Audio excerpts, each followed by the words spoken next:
Good morning mga ka-reels. Ngayong araw magluluto kami ng dinuguan baboy. Ayan po. Dugo sa kanyog. Gata. Tas yung sahog na laman. Hindi po siya laman loob. Ano siya, laman.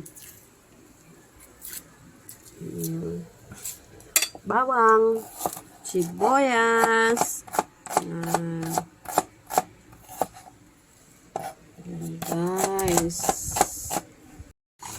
Ayan guys.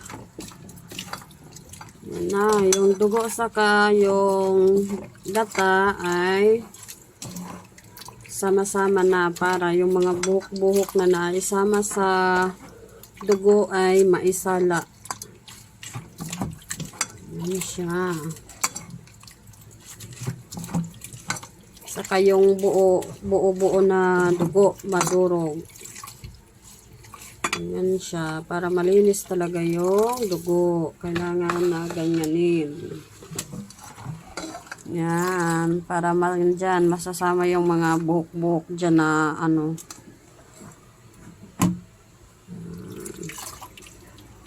Yan. Yung iba kasi may mga buhok katulad yan.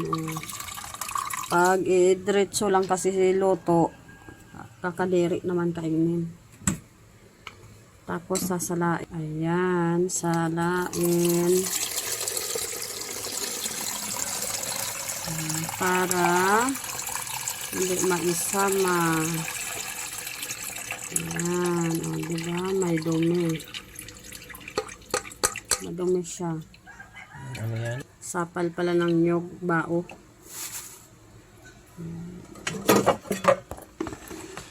Okay. Ayan.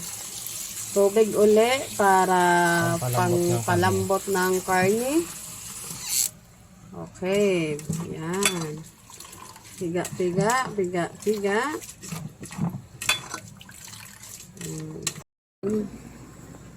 Ayan guys. Nagpapainit na ng kaserola. Lalagyan natin yung mantika, bawang, aluya.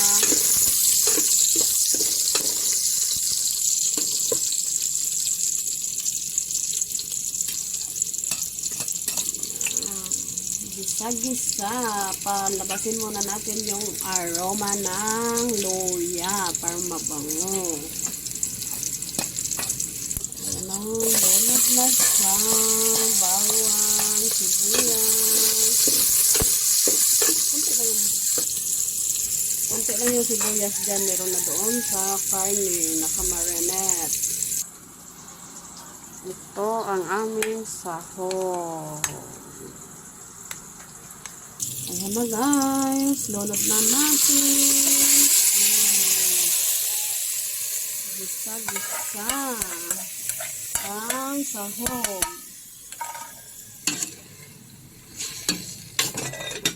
Lambutin natin yung karne. Nagpapalambot kami ng munggo, isa sahog. Tapos guys, yung pangpaasim namin kalamansi. Hindi suka, kundi kalamansi.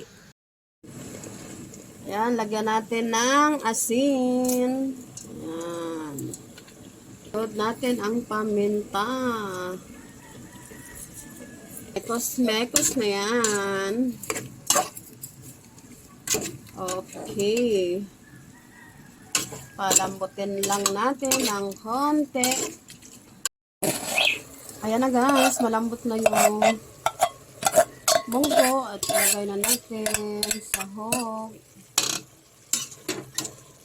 Ayan. Mga lutong bicol or ayan, masiram-siram na ang ating wala kasing gabi kaya munggo ang lagay. Yan guys, lagay na natin yung pangalawang gata, pangpalambot. Malambot na guys, lunod na natin yung gata na una. May dugo. Na may dugo. Yan na po yan. Di ba malinis? Kasi nasala siya.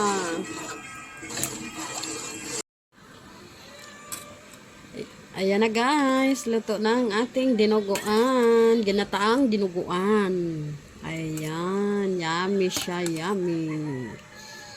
Partner ng brown rice. Kain po tayo, mga Karins.